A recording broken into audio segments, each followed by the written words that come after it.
Mga bro, malaking balita na naman tayo ngayon.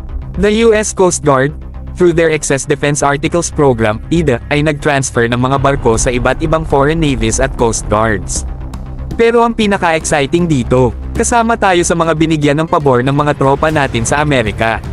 Noong May 2023, ipinangako ng United States na bibigyan nila ang Pilipinas ng at least 2 island-class patrol vessels.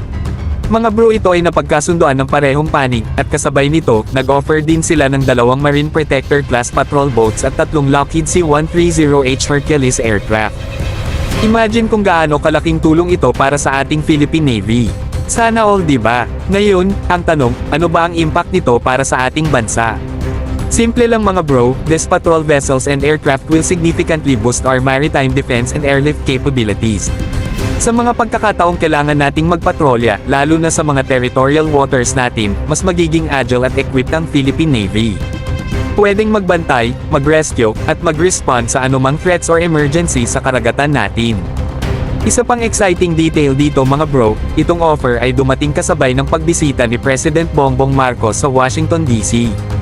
Kitang-kita natin na solid ang ties natin with the US. Sa mga ganitong pagkakataon, makikita natin kung gaano kaimportante ang Pilipinas sa security framework ng US sa rehiyon. Mas lalo tayong nagiging relevant sa global scene. More boats, more power. Sa kaisipin nyo, this shows na tinutulungan tayong i-modernize ang ating military assets habang ang world powers are also paying attention to what's happening in the Indo-Pacific.